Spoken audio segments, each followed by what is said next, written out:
Мы, космические путешественники, давно уже с риском на «ты». Обладаем достаточным опытом и, конечно же, мужеством. Нам по силам пройти по наиболее опасным маршрутам Вселенной. Мы не свернем с пути, если в небе взорвется сверхновая, и будем изо всех сил выгребать в спокойное место, попав на гребень гравитационной волны. Вот где настоящий адреналин, а также наиболее богатые впечатления.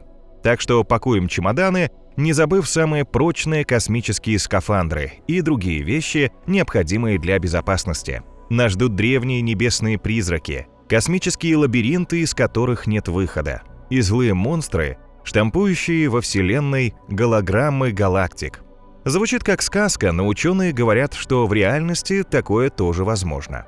Отправляемся в путь, чтобы осмотреть самые опасные, страшные и загадочные достопримечательности космоса. Стартуем на Венеру. Она к нам ближе всех других планет. Ее считают двойником Земли, и действительно, между обоими мирами много общего.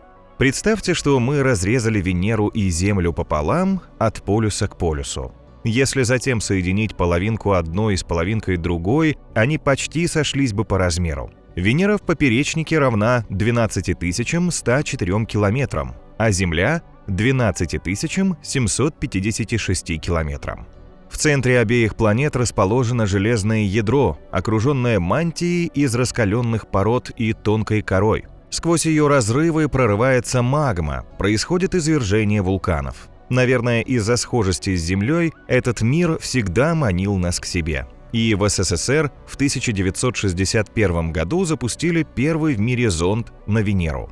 Советские ученые больше всего опасались, что аппарат после посадки утонет. Да, просто уйдет на дно какого-нибудь океана. Мы знаем Венеру, и сейчас это звучит как абсурд. Тогда эти страхи казались вполне понятными. Исследователи считали, что из-за схожести планет условия на Венере полностью повторяют земные. Ну разве что климат нашей соседки может быть немного теплее. Но атмосфера, гидросфера – все как у нас. Впрочем, в тот раз ничего уточнить не удалось. Связь с Венерой-1 прервалась, когда она еще не добралась до цели. Дальнейшие исследования перевернули все с ног на голову. Венера оказалась не двойником, а злым близнецом Земли. Сейчас планета по праву считается самой опасной в Солнечной системе. Дожди из серной кислоты, воздух, наполненный углекислым газом, адская жара. Атмосферное давление, которое в 90 раз превышает земное, мгновенно сотрет все живое в порошок. Вот что нас ожидает во время путешествия по этому невероятному маршруту.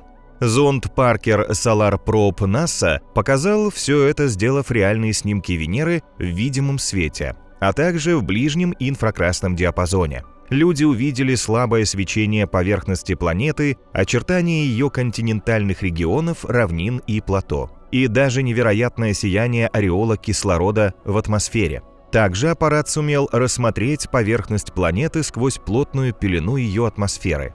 По словам ученых, каменистая поверхность Венеры от такого жара светится как кусок железа, вытащенный из кузнечного горна. Словом, планета ужасов, а не близнец нашего мира. Но неожиданно астрофизики заявили, что вторую Землю можно найти в облаках Венеры. Правда, они полны токсичной серной кислоты. Однако там, возможно, есть область, где мало этого страшного яда, и в нашем понимании вполне благоприятная температура.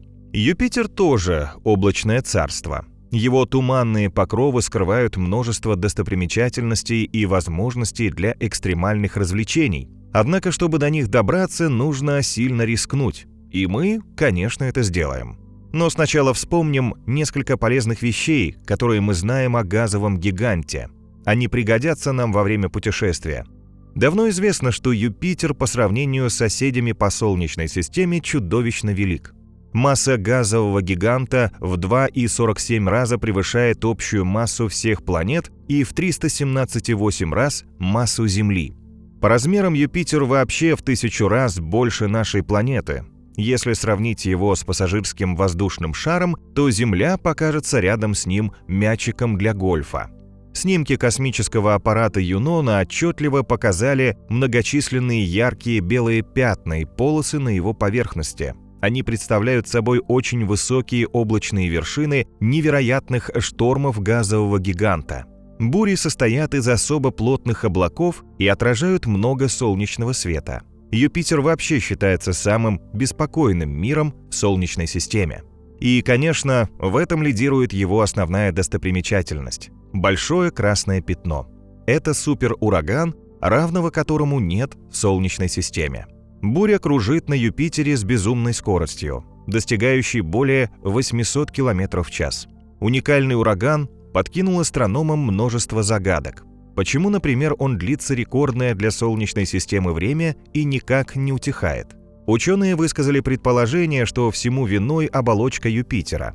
Он состоит в основном из водорода и гелия. У газового гиганта нет твердой поверхности, способной в результате трения ослабить бурю, как на Земле. Хотя, к примеру, Сатурн тоже не каменный, а ураганы там намного короче. Самая большая буря, большое белое пятно, охватывает несколько тысяч километров. В телескоп ураган виден как белый овал. Он проявляется каждые 30 лет, а затем бесследно растворяется. Недолговечным показало себя и большое темное пятно на Нептуне, которое обнаружили в 1989 году. Скорость ветра вокруг бури достигала сверхзвуковой – 2400 км в час. Большое темное пятно постоянно меняло свою форму и размер. При такой активности ураган явно не собирался утихать. И все же в 1994 году он исчез. Но вернемся на Юпитер. Чтобы выяснить суть большого красного пятна, космический аппарат Юнона ухитрился заглянуть за плотную завесу облаков газового гиганта. Космический корабль сделал снимки урагана и во многом помог определить его природу. Исследования показали, что большое красное пятно простирается намного глубже, чем считалось ранее. На Земле буря такого размера поднималась бы выше Международной космической станции. Исследователи говорят, что сверху ураган похож на огромный блин, от которого вихрь воронкой закручивается вниз аж на 500 километров. А подпитывается шторм атмосферными струями, расположенными на невероятной глубине в 3000 километров. Ученые пытаются разгадать механизм движения этих течений. Данные космических аппаратов пока дают только одну подсказку. Вверх и вниз струями перемещается атмосферный газообразный аммиак. Космический аппарат Юнона помог выяснить и многие другие особенности большого красного пятна. Вот как, согласно данным аппарата, нас встретит эта уникальная буря. Мы сразу столкнемся с ее ужасной гравитацией. Когда Юнона проходила над большим красным пятном, ее трясло, как при поездке на автомобиле по разбитой трассе. Гравитация этой области газового гиганта оказалась настолько сильной, будто на его дне пряталась целая планета. Но ничего подобного приборы там не обнаружили, только газовую поверхность. Хорошо, что же тогда находится внутри бури?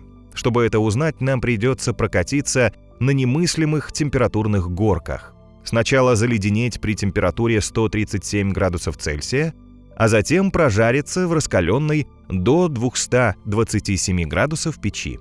Эта печь, возможно, объясняет, почему на Юпитере теплее, чем показывают расчеты и модели. Температура его верхних слоев атмосферы близка к земной, а ведь газовый гигант в 5 раз дальше нас от Солнца. Высказана гипотеза, что планету прогревает некая раскаленная область внутри атмосферы. Возможно, она как раз и находится внутри пятна. Эту область могут разогревать акустические и гравитационные волны. Затем тепло передается из нижних слоев атмосферы в верхние. Сейчас ученые исследуют механизм таких перемещений и надеются вскоре докопаться до причины возникновения на планете такой ужасной бури. Хотя ураганы Юпитера – это еще не полный ад. Если кто-то захочет попасть прямо в преисподнюю, то ему подойдет спутник газового гиганта Ио. Эту Луну мы увидим издалека, поскольку она все время охвачена ужасным пламенем. И, кажется, давно должна сгореть, но как мифическая птица Феникс каждый раз выходит целой из огня, что постоянно поджигает Ио. В Солнечной системе нет ни одного небесного тела с таким огромным количеством вулканов, как эта маленькая Луна. На ее поверхности находятся сотни огнедышащих гор, которые регулярно выбрасывают потоки расплавленной серы. Кажется, нет ничего привлекательного в путешествии в этот мир вечных пожаров, наполненный ядовитыми газами. На самом деле, если отважиться на это, то впечатления будут просто фантастическими. В отличие от большинства других спутников, Ио покрыта множеством разноцветных веществ, в основном соединениями серы. Иней из диоксида серы окрашивает ее в белый или серый цвет. Некоторые регионы сера делает желтыми и желто-зелеными, а в средних и высоких широтах радиация придает некоторым молекулам серы красно-коричневые оттенки. В яркости и разнообразии Ио точно не откажешь, и в основном благодаря ее чудовищному вулканизму. Из-за этого ландшафты спутника постоянно меняются. Туда можно проложить постоянный маршрут, каждый месяц удивляя завсегдатаев новыми видами – горой, впадиной или лавовым потоком. Какие природные силы создали столь потрясающий мир? По мнению ученых, здесь приложил руку Юпитер со своими самыми крупными спутниками – Ганимедом и Европой. Вся компания своей гравитацией растягивает в разные стороны, мнет и месит Ио как тесто. Это разжижает недра спутника, провоцируя вулканическую активность. Извержения создали на Луне множество вулканических впадин или кальдер. Среди них есть настоящие гиганты. Одна из них – рекордсмен по размеру в Солнечной системе. Это Патера Локи, размером более 13 тысяч квадратных километров. Средний диаметр кальдеры вулкана составляет 250 километров. Внутри нее могло бы разместиться государство Лихтенштейн, и еще осталось бы много свободного места. На этот вулкан приходится до 10% от общего количества производимого на Луне тепла.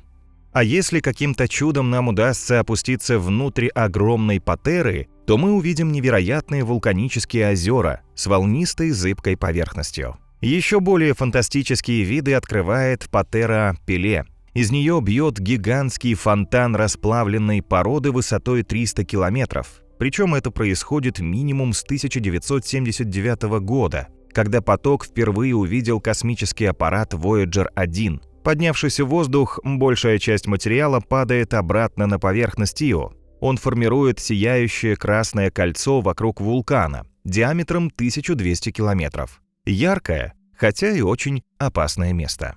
Однако во Вселенной есть области, которые наводят страх одним своим видом.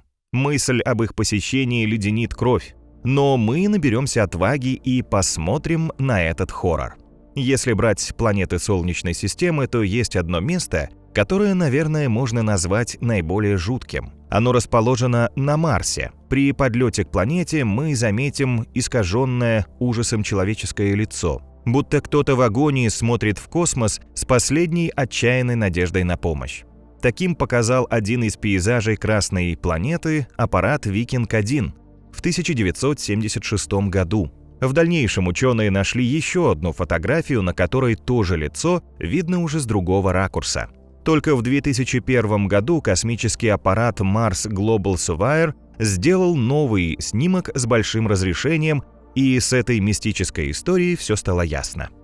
На изображении зонда отчетливо видно, что гигантское лицо на самом деле является холмом с плоской вершиной. Схожесть с человеческим обликом на предыдущих фото ему добавила всего лишь игра света и тени. Но жутко оскаленный череп, согласитесь, это еще страшнее.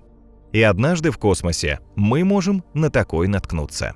Наверняка захочется повернуть назад. Впрочем, любопытство заядлых путешественников, как всегда, возьмет вверх. Как череп оказался в космосе? Все очень просто. Это радиолокационное изображение астероида 215 TB-145, которое было получено с помощью обсерватории Аресибо в Пуэрто-Рико. Астрономы определили, что астероид, вероятно, отражает всего 5 или 6% солнечного света, который на него падает. А самое интересное, что наше первое впечатление об астероиде отчасти окажется верным. И дело даже не в том, что из-за выбоин от столкновения с другими небесными камнями он в самом деле похож на череп. Астрономы считают 215 TB-145 в каком-то смысле мертвецом, выродившейся кометой. Так называют космические скалы, потерявшие большую часть своих летучих веществ. Из-за этого при приближении к Солнцу они уже не образуют, как другие кометы, живописные хвосты. Если посмотреть дальше в космос, там много еще более жутких чудовищ. Хотите пощекотать нервы, побывав в мире привидений? Тогда отправимся на расстояние 1200 световых лет к темной туманности SH-2-136, которую еще называют призраком. В результате сложных процессов звездообразования там появились космические пылевые облака, которые имеют разные размеры и формы. Люди считают, что они похожи на привидения, которые слабо подсвечиваются звездами. Надо отметить, что туманности вообще любят принимать страшные формы. Посмотрите на конус на расстоянии примерно 2500 световых лет от нас. Туманность является частью региона звездообразования NGC 2264 в созвездии Единорога. Она похожа на злого сказочного медведя, который пришел вас убить, и этот гигантский зверь в 500 миллионов раз больше Солнечной системы. А вот отражательная туманность голова ведьмы навевает мистический ужас. Посмотреть на нее мы можем в созвездии Эридана на расстоянии 800 световых лет от Земли. Мы увидим туманность издалека. Голова ведьмы светится, потому что излучение звезды Ригель, одной из самых ярких в нашем небе, отражается от мелкой пыли в туманности. Голубой цвет объясняется прежде всего тем, что Ригель излучает в основном в синей области спектра. Да и пылинки туманности рассеивают голубой свет эффективнее, чем красный. Устрашающий вид голове ведьмы придает влияние соседнего сверхпузыря Ориона, Эридана, а также звездный ветер. Эти небесные силы вырезали из пыли и газа туманности профиль злой сказочной старухи. Хотя образ обманчивый. Голова ведьмы ничего не разрушает, а наоборот неустанно рождает и растит новые звезды. Сейчас 15 или 17 протозвезд уже готовятся выйти из своих коконов, заняв свое место в компании других светил. И вообще эти страшные на вид объекты не будут для нас особо вредоносны. Как весь космос, они, конечно, способны убить радиацией, холодом, отсутствием воздуха. Но так в пространстве везде, а по-настоящему опасные маршруты пролегают в других местах. Чаще всего мы путешествуем к экзопланетам. Ученые открыли их уже более 5500, и это в основном далеко не гостеприимные для людей миры. Одни из них раскалены, как печи, другие заморожены, как криогенные камеры. Есть такие, что просто тонут в смертельном звездном излучении. Пример можно привести экзопланету с пугающим названием Полтергейст, которая вращается вокруг пульсара. Существуют небесные тела с дождями из расплавленного железа, подобные ВАСП-76b, и это еще не самые гиблые места. Корот-7b ученые называют двойным адом. Это суперземля, которая всего в 1,5 раз больше нашей планеты. Экзопланета наверняка потрясет нас видом на восход звезды Корот-7. Она в 60 раз ближе к светилу, чем Земля к Солнцу, и совершает оборот вокруг него всего за 20 дней, то есть звезда выглядит в 360 раз больше, чем Солнце в нашем небе. Но как раз это и делает тот далекий мир чем-то сродни адскому Твиксу. Экзопланета всегда повернута одной стороной к своей близкой звезде. На ее полушарии, обращенном в космос, царит ужасный холод при температуре минус 235 градусов Цельсия. Дневная сторона экзопланеты, наоборот, разогрета до 2500 градусов Цельсия. Это настолько горячо, что расплавляет все камни. Во время холодных фронтов камни вновь конденсируются, образуя гальку и целые каменные глыбы. Периодически они устраивают смертельный камнепад, бомбардируя поверхность планеты с силой тысячи комет и астероидов. Вот почему за Корот-7b нам придется наблюдать издалека. Если какой-то камень свалится на голову, не спасет самый мощный защитный шлем. Однако, если мы все же отважимся посетить Корот-7b, то попадем еще в одну беду. Там нас легко могут смыть раскаленные жидкие потоки и совсем не воды. Компьютерное моделирование показывает, что на планете бушуют кипящие лавовые океаны из расплавленной породы. Как планета смогла выжить вблизи от звезды? Считается, что она родилась газовым гигантом по размерам в 100 раз больше Земли, на окраине своей звездной системы. Затем Корот-7b мигрировала ближе к светилу, постепенно сбрасывая материю и газ. Со временем жар ее Солнца выпарил суперземлю до скалистого ядра. Тем временем на расстоянии более 130 световых лет от Земли 4 юных планеты только начали свой небесный путь и уже способны внушить ужас самым закаленным путешественникам. Вся четверка вращается вокруг звезды Тои-2076 из созвездия Волопаса и Тои-1807 из созвездия Гончих Псов. Расстояние между парой примерно 30 световых лет, то есть звезды дальше друг от друга, чем Солнце от созвездия Большой Медведицы.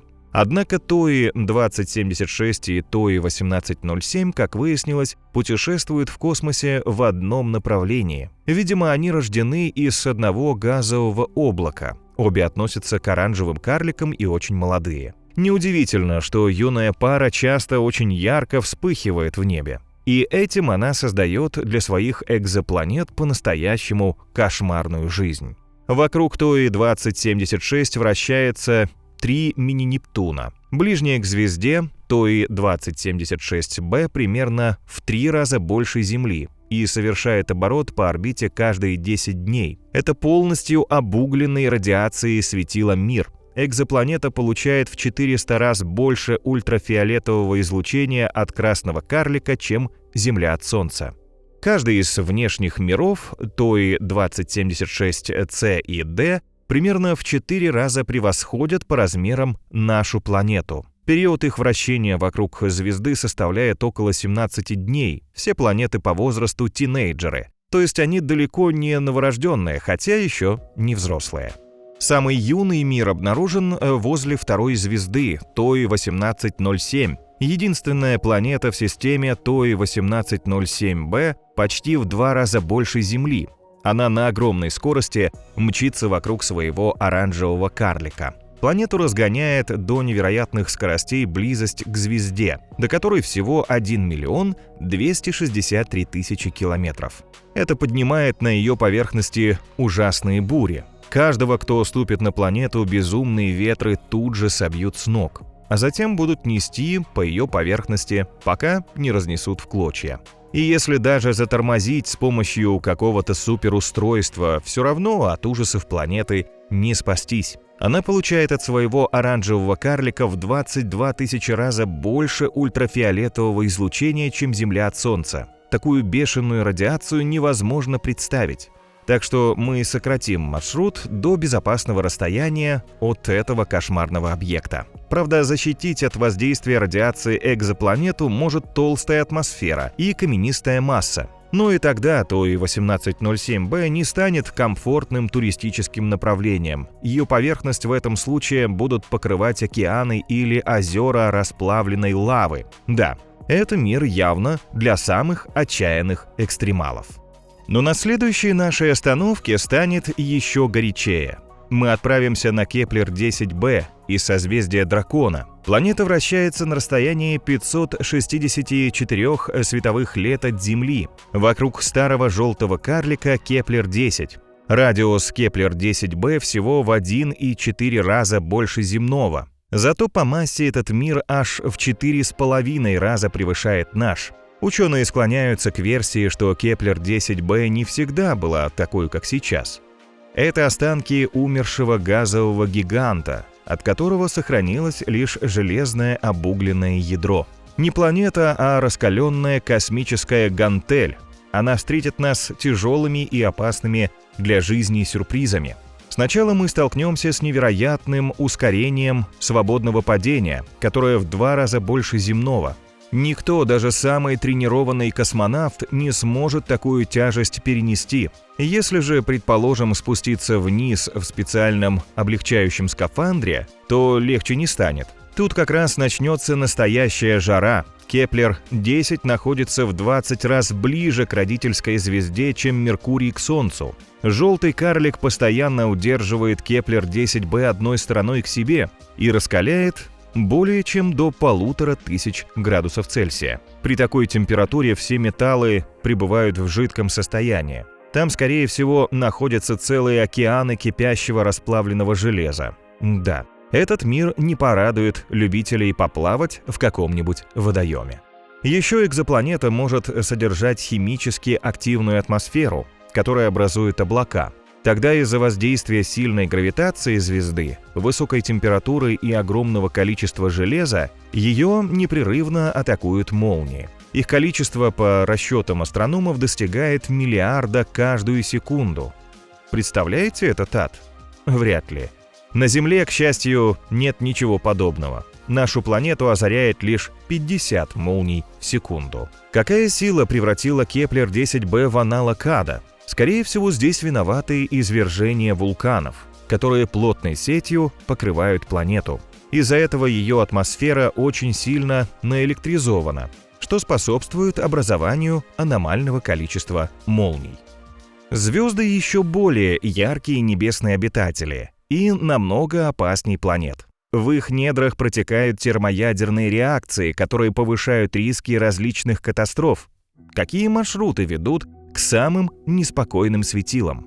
В Млечном Пути есть удивительная звезда HD 53143, белый карлик массой 80% и светимостью в 70% солнечных. Он расположен на расстоянии 60 световых лет от Земли в созвездии Киля. Звезда украсила себя огромной короной. С помощью телескопа Алма ученые хорошо рассмотрели этот поразительный диск. Светила нередко приобретают подобные ювелирные изделия из обломков, оставшихся после формирования их систем. Но такой огромной и яркой короны, как у HD 53143, нет ни у одной звезды. Кажется, в этом нет ничего страшного. HD 5314 просто устроила для себя в небе конкурс звездной красоты.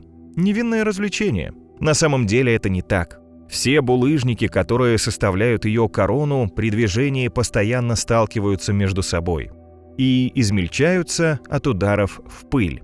Если попасть в эти ужасные жернова, то живым выбраться не удастся. И самое удивительное, что у звезды несколько таких жерновов. Во время дальнейших наблюдений астрономы заметили признаки того, что у HD 53143 есть еще внутренний диск. Он смещен или наклонен относительно внешнего, но такого по логике быть не может. Большой диск должен постепенно притягивать, разрушать и поглощать меньший.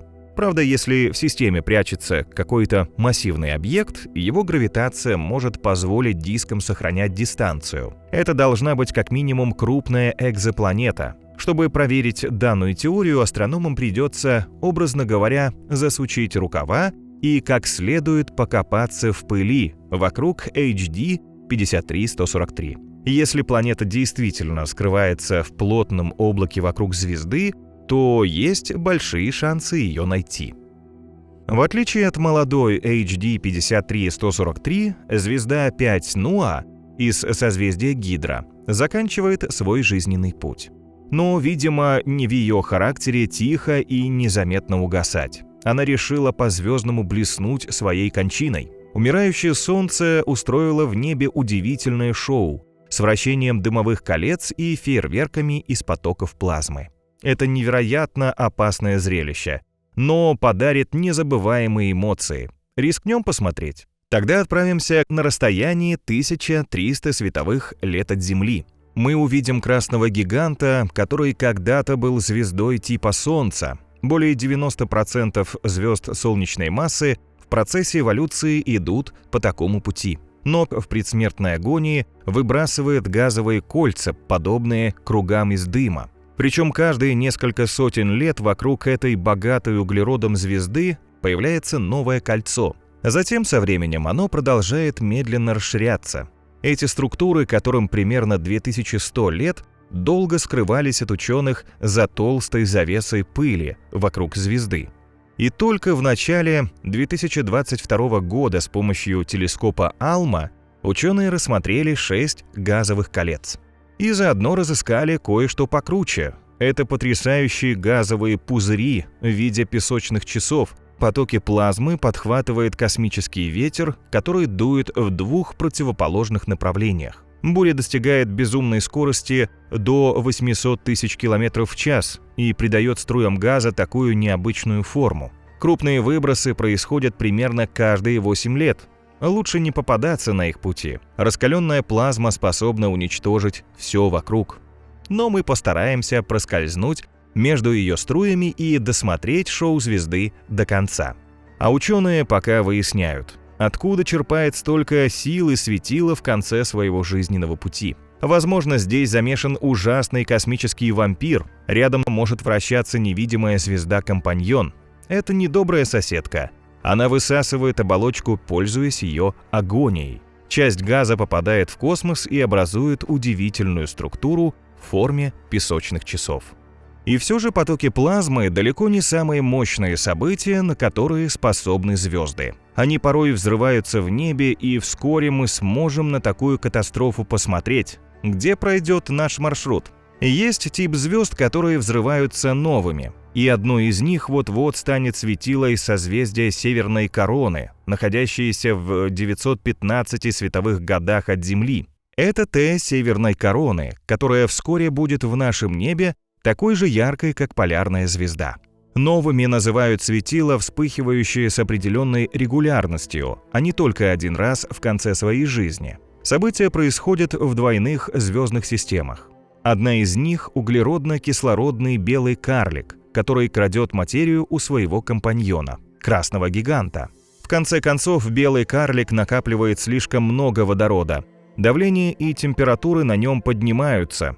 Он взрывается, ярко вспыхивая в небе, а затем, как ни в чем не бывало, продолжает свою звездную жизнь. Это все происходит с Т Северной Короны раз в 80 лет. И вот пришло время очередной катастрофы. Если этого мало, и вы захотите увидеть события в сотни раз мощнее, тогда стоит отправиться к сверхновой. Так заканчивают свой путь массивные светила, которые уже остановили термоядерные процессы в своем ядре. События вызывают безумный всплеск излучения, и часто сверхновые сияют ярче целых галактик.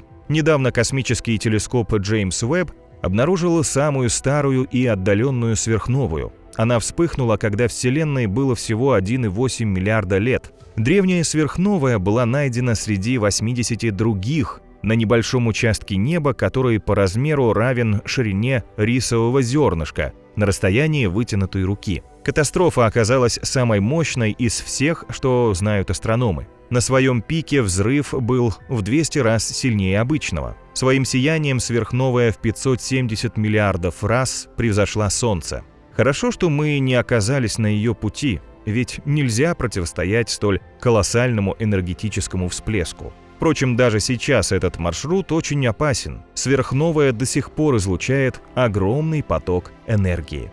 Гамма-всплески еще более страшная тема, ведь они представляют собой самый мощный вид электромагнитного излучения. Продолжительность таких событий может составлять от 10 миллисекунд до нескольких часов.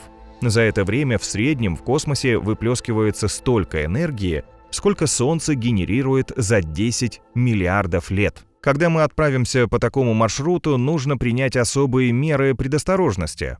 Недавние наблюдения показали, что все фотоны после гамма-всплесков разлетаются в одном и том же направлении, и вдруг на каком-то отрезке космоса необъяснимым образом меняют свой путь. Гамма-всплески также, кажется, фокусируют свою энергию в узком луче, а не во всех направлениях. По оценкам астрономов, в реальности может происходить примерно 500 гамма-всплесков в день. Но как их найти? Для этого придется опять отправиться к звездам, только нейтронным. Рябь в пространстве может спровоцировать их столкновение друг с другом или же поглощение нейтронной звезды черной дырой. А длительные гамма-всплески происходят при гибели гиперновых в 5-10 раз массивнее Солнца. Взрываясь в 100 раз сильнее обычных сверхновых, они превращаются в гигантские черные дыры.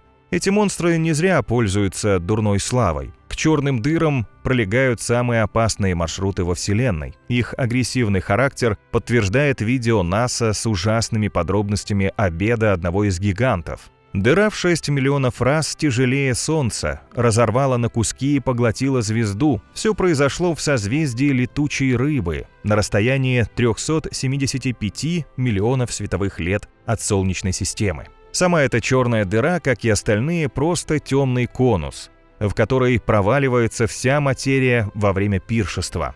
Ярчить они могут только за счет своих аккреционных дисков. Это раскаленные остатки материи, которые вращаются вокруг черных дыр. И, конечно, сильнее всех озаряют небо самые отпетые гиганты. Так, Weiss J224607 из созвездия Водолея сияет ярче 300 триллионов солнц. Монстр ухитрился набрать невообразимую массу. Есть гипотеза, что он чересчур переполнен энергией и выплескивает ее наружу, в окружающий пылевой кокон. В результате эта галактика создает в 10 тысяч раз больше энергии, чем Млечный Путь, хотя по размерам она значительно меньше. Экстрима добавляют мощные потоки частиц, которые вылетают наружу из-за сильного вращения массивных дыр. Эти фонтаны бьют в небо со скоростью солнечного ветра, разогреваясь в 10 раз сильнее поверхности нашего светила. В результате образуются космические вихри, способные уничтожить звезды на своем пути. Еще бури выметают газ и пыль из галактик. Они перестают формировать звезды и со временем гаснут. Словом, черные дыры действительно страшны, но их жестокие проделки, несомненно, впечатляют. Невероятный космический маршрут. И мы рискнем подобраться к дырам поближе. Возьмем, например, V616 Mon в созвездии Единорога. Она находится на расстоянии 1560 световых лет от нас и считается ближней к Земле. Когда мы переместимся поближе к монстру, то увидим много чудес. Об одном из них рассказали физики, принимавшие участие в создании фильма «Интерстеллар». Они утверждают, что своим вращением черная дыра провоцирует искажение света и отражает свое окружение. Так что вокруг нее должны быть видны копии тысяч звезд и галактик. Но вот внутри дыры, скорее всего, нет ничего особенного. Там находится лишь вращающийся по спирали диск из газа и пыли. Впрочем, нам все равно придется сделать остановку подальше от горизонта событий черной дыры.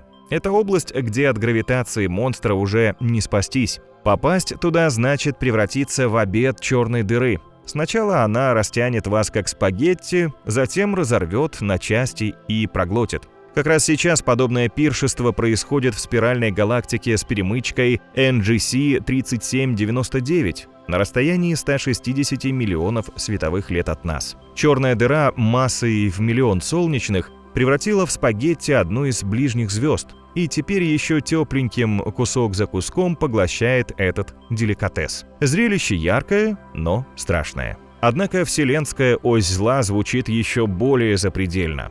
И здесь тоже без черных дыр не обошлось. Впрочем, дело не только в них. Что это за структура и какие недобрые силы создали ее в нашем мироздании? Понять все поможет один из аспектов стандартной модели космологии. Она предполагает, что у пространства нет какого-либо определенного направления. Вселенная изотропна или везде одинакова. При этом в расчет принимается не маленький, а гигантский участок космоса размером в миллионы километров. Если бы вы могли увидеть столь огромный кусок неба с Земли, а потом, скажем, с планеты в созвездии Альфа Центавра, то картинка существенно бы не изменилась. Ученые знают об этом благодаря реликтовому излучению, которое образовалось сразу после Большого взрыва. Его температура на каждом отрезке пространства распределена неравномерно. А вот если брать масштабные области космоса, то они в среднем нагреты одинаково. Однако в 2005 году появились факты, которые заставили ученых в этом усомниться. По данным спутника НАСА, VMAP была составлена карта космического микроволнового фона. Астрономы пришли к выводу, что на ней некоторые горячие и холодные точки реликтового излучения довольно четко выровнены вдоль одной линии. Ее назвали осью зла. Может потому, что она прибавила исследователям головной боли. Некоторые ученые посчитали, что просто произошло искажение картины из-за проблем с инструментами WMAP. Или, возможно, несоответствие связано с влиянием соседних сверхскоплений галактик. Однако позже всплыли новые доказательства существования оси зла. Так, недавно ученые из Бельгии провели анализ поляризации света от 355 квазаров. Получилось, что по мере приближения квазаров к оси зла их поляризация становится все более упорядоченной. То есть в космосе все-таки есть направление, вдоль которого выстраиваются галактики и крупные космические объекты. Ученые считают, что причиной явления могут быть магнитные поля, пронизывающие Вселенную. Но это еще надо доказать. Нас же больше всего интересует, опасен ли этот мир. Да, несомненно, и даже очень. Возьмем хотя бы огромное количество квазаров, выстроенных вдоль оси зла. Эти объекты могут провоцировать чудовищные гамма-всплески, которые уничтожают все на своем пути. Суть в том, что фонтаны энергии регулярно вылетают из центров некоторых галактик. Ученые называют такие области активными галактическими ядрами, которые излучают во всем электромагнитном спектре, от радиоволн до гамма-лучей. А в видимом свете они зачастую горят намного ярче, чем все их собственные звезды. Излучение внутри активного галактического ядра испускают квазары, самые яркие и энергетически мощные объекты во Вселенной. Эти котлы, переполненные бурлящими материей и газами, выплескивают часть своего содержимого в космос. Каждый из них подогревает сверхмассивная черная дыра или даже несколько дыр в центре галактики. Монстры своей бешеной гравитацией сжимают материал диска до тех пор, пока его температура не достигнет миллионов градусов Цельсия. Во время этого процесса возникает своеобразная сияющая корона из раскаленного вещества. Ее свет виден за миллиарды километров. А при взаимодействии между вращающимися магнитным полем сверхмассивной черной дыры с аккреционным диском вверх ловят мощные магнитные струи. Они выбрасывают материал на скоростях, близких к световым. Эти джеты выделяют колоссальное количество энергии и могут простираться на сотни тысяч световых лет. Словом, лучше держаться подальше от ужасной оси зла. После этого перенаселенного региона трудно представить его противоположность, но это уже факт. В космосе встречаются абсолютно пустые участки. Они представляют собой пространство между галактическими нитями, в котором сами галактики отсутствуют. Их называют пустотами или войдами. Наиболее крупные из них – супервойды, и здесь лидирует сверхпустота Эридана. Эта нескончаемая пустыня, как и все другие, очень опасна. Она находится на расстоянии 3 миллионов световых лет от Земли, в созвездии Эридан. Пустота найдена с помощью объединенных данных телескопа PS-1 и орбитального аппарата WISE. Недавно была составлена ее трехмерная карта.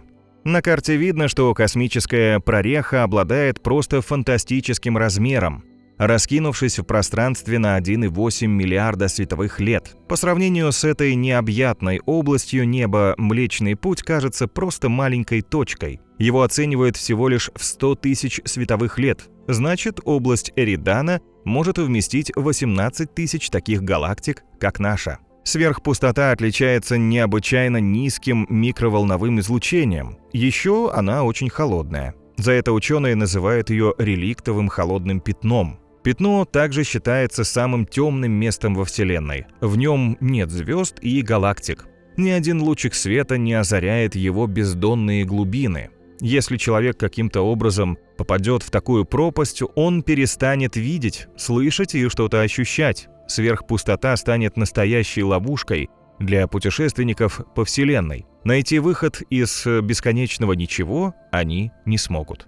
Мы не будем искушать судьбу и углубляться в эту бескрайнюю пустыню, к тому же там все равно ничего нет. Посмотрим на Void с краю, чтобы просто ощутить мощь этого объекта Вселенной и подумать, почему природа не заселила его яркими звездами и галактиками. На этот счет ученые выдвигают множество гипотез. Так, астрофизики Университета Северной Каролины допустили, что реликтовое холодное пятно может быть отпечатком другой Вселенной. Его вызвала квантовая запутанность между мирозданиями, возникшая до разделения космической инфляцией. Недавно команда астрономов с помощью суперсовременного англо-австралийского телескопа исследовала красные смещения 7000 галактик. По завершению работы ученые выдвинули свою совершенно неожиданную версию. В созвездии Эридан нет никакой сверхпустоты. Вернее, это не единая пустыня, а скопление небольших пустот, и каждая из них окружена своими невидимыми для нас галактиками. Структура реликтового холодного пятна похожа на мыльную пену, образованную из множества пузырьков. Сама же радикальная гипотеза связана с рукотворным происхождением войдов. Некоторые ученые предполагают, что это место опустошили некие сверхцивилизации. Они появились в самом начале образования Вселенной, а со временем поднялись до уровня развития, который позволил им выкачивать энергию из объектов в космическом пространстве. Так возникла сверхпустота Эридана, область практически полного вакуума. Но идеальный вакуум – это нечто вообще за гранью обычной опасности. Там не может существовать материя. И есть риск, что мы попадем в подобную ловушку на самом краю Вселенной. По крайней мере, если правы астрофизики отделения Международного центра радиоастрономических исследований. Они говорят, что вакуумный апокалипсис движется по нашему мирозданию. Началось все с того, что ученые заметили, как нечто непонятное уничтожает галактики на окраине Вселенной. Исследователи решили выяснить причины галактического мора. Они наблюдали скопления, самые массивные объекты во Вселенной, содержащие сотни и даже тысячи галактик. Огромные гравитационные силы в таких кластерах разгоняют галактики до немыслимых скоростей, достигающих нескольких тысяч километров в секунду. От этого плазма в межгалактическом пространстве настолько нагревается, что начинает светиться рентгеновским излучением. По словам астрономов, за счет подобного свечения межгалактическое пространство похоже на хорошо освещенные дороги в большом городе. Авторы исследований изучили более 11 тысяч галактик в ярких космических мегаполисах и выяснили страшное. На окраине Вселенной они тухнут. И есть одна интересная теория, которая объясняет исчезновение галактик вакуумным распадом. Сейчас мы существуем в мире, где энергетический уровень стабильный. Ученые называют это состояние ложным вакуумом и сравнивают его с равниной. Но, возможно, когда-то из-за некой встряски пространства или другого события на этой равнине возникнет как бы энергетическая впадина. В результате уровень энергии во Вселенной снизится до минимума. Тогда ложный вакуум начнет распадаться, уступая место истинному вакууму. И есть вероятность, что этот процесс уже начался и пожирает галактики на окраинах Вселенной. Правда, по наблюдениям астрономов, галактики тухнут медленно, а вакуумный распад по физическим законам должен происходить со скоростью света. К примеру, он уничтожил бы Землю всего за несколько секунд, но даже если в конце Вселенной и началась катастрофа, она доберется до Земли лишь через миллиарды лет. Хотя нам лучше не проверять эту версию во время космического путешествия. Мгновенно превратиться в ничто без всякой возможности на спасение – это неоправданный риск, так что нам пора возвращаться на Землю. Мы побывали в самых опасных местах Вселенной и набрались там удивительных впечатлений. Впрочем, наша голубая маленькая планета никогда не померкнет на их фоне. Помните знаменитый снимок зонда Voyager 1 «Земля» – бледно-голубая точка? На этом изображении наша планета видна с рекордного расстояния почти в 6 миллиардов километров. Невероятно прекрасный, но такой крошечный и уязвимый шарик. После всех приключений и смертельных рисков, вернувшись на нее, мы еще больше будем ценить комфорт и неповторимую красоту родной планеты. Но мы бы не были заядлыми космическими путешественниками, если бы через какое-то время нас опять не потянуло бы куда-то в глубины пространства, чтобы через время вновь, до боли соскучившись по своему миру, вернуться назад.